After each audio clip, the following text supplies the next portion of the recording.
Bien, les transformations ou la transformation finale que vous allez retenir est, en plus des temps verbaux, au niveau de certains adverbes. D'accord? Alors, nous avons annoncé ceux des temps verbaux ici. Nous allons dire à la ligne là que certains adverbes changent également.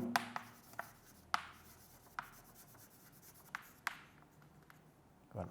Certains adverbes changent également et nous allons effectivement dans un petit tableau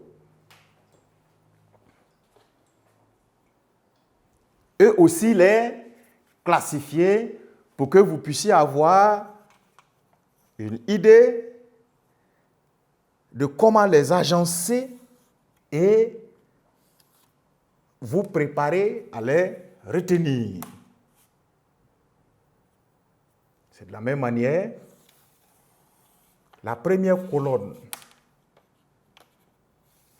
c'est-à-dire à ma gauche, bien, donc, dans la première colonne, à gauche là, je vais mettre exactement comme dans l'autre tableau, en tout cas au discours direct, ici, et l'autre colonne, discours indirect, pour impliquer, n'est-ce pas, ou en tout cas pour indiquer les changements que le passage va, n'est-ce pas, nécessiter.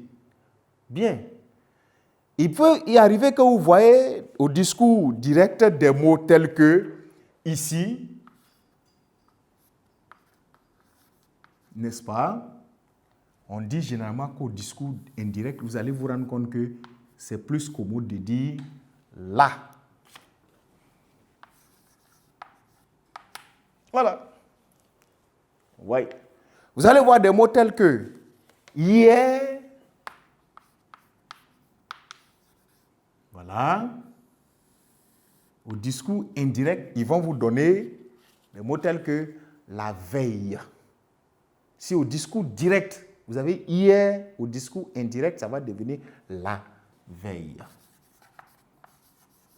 La veille, ou simplement le jour avant.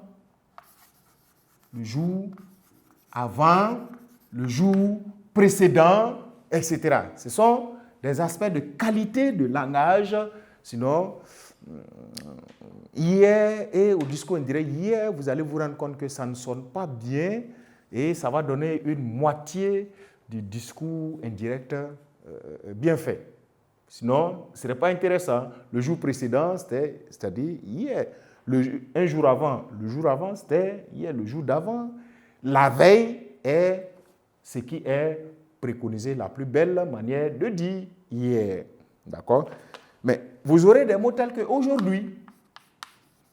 Aujourd'hui. Vous voyez? Aujourd'hui, vous allez avoir ce jour. Ce jour.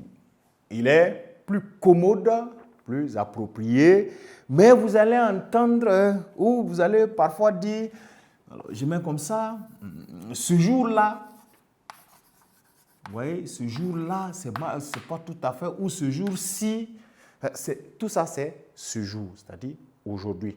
Il ne faut pas seulement dire aujourd'hui ou bien au jour d'aujourd'hui, ces expressions-là ne sont pas tout à fait bien adaptées. Aujourd'hui donne ce jour.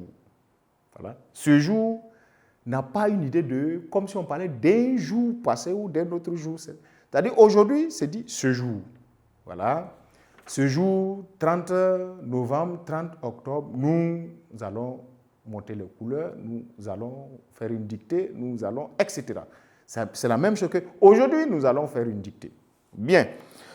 Si vous avez des mots tels que demain, vous voyez, des adverbes, voilà, tels que demain, vous allez vous rendre compte qu'au discours indirect, ils vont vous donner le lendemain. Le lendemain. Ou le jour suivant. Vous voyez, ces genres d'expressions, mais la plus bonne manière de le dire aussi facilement et intéressamment, voilà, serait de dire le lendemain. Voilà. Si vous avez après-demain, naturellement, vous allez entendre le surlendemain. Voilà, pourquoi pas. Après-demain.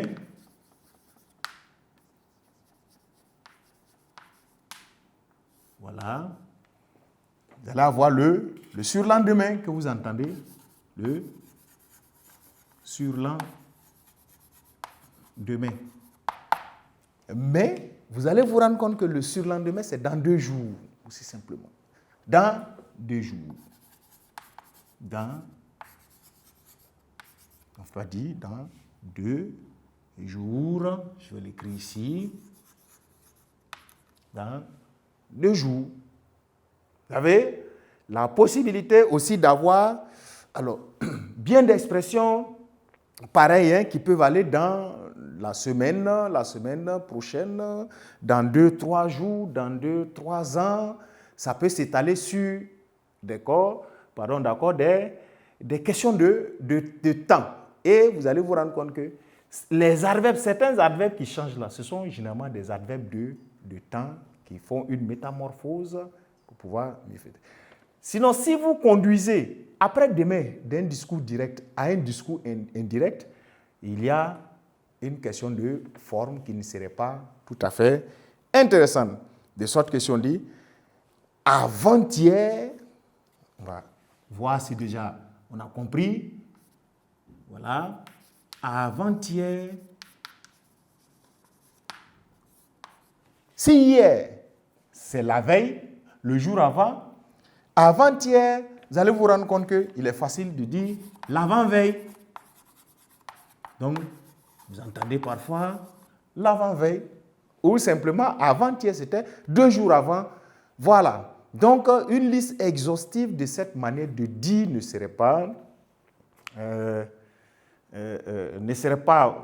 tout à fait commode ou utile à établir en tant que tel, mais c'est de comprendre qu'il y a une certaine équivalence, n'est-ce pas, à établir. Si aujourd'hui, c'est ce jour, et si vous avez cette semaine, d'accord, vous allez avoir cette semaine. Si vous avez la semaine prochaine, peut-être vous avez dans une semaine, voilà, l'année passée, vous allez avoir un an avant ou l'année précédente, etc. Voilà, n'est-ce pas? Lequel principe compris vous permet de comprendre et de vous familiariser aux différents adverbes qui, en plus, n'est-ce pas, des temps dans le discours, le travail de passage du discours direct et indirect change. Donc, nous allons fermer maintenant notre tableau. Voilà. Bien, donc, voilà, ça nous permet justement de fermer notre tableau ici. Voilà. Et nous avons donc là une sorte de notre tableau de correspondance aussi. Voilà des temps que je vais terminer par mettre, etc. Comme je viens de vous le dire, ce n'est pas que ce sont les seules façons de dire qui sont là comme ça. Vous allez, selon les cas, les situations, le contexte, vous rendre compte que par ressemblance avec tout ce qui est dit ici, pouvoir trouver, d'accord, ce qu'il faut dire au discours indirect. Si vous avez aujourd'hui, et si on vous dit ce mois, n'est-ce pas, peut-être que vous allez avoir ce mois, toujours, ce mois-ci, ce mois-là, d'accord. Et si on vous dit hier donne la veille, le jour avant, et si vous aviez le mois passé, voilà, ou, n'est-ce pas, vous allez dire peut-être dans le mois, un mois avant, un mois auparavant, etc. Bref, pour commencer à comprendre tout ça ou à mieux s'habituer à tout ça dans un exercice d'application tout à l'heure, nous allons essayer de transformer les discours, voilà, directs et indirects.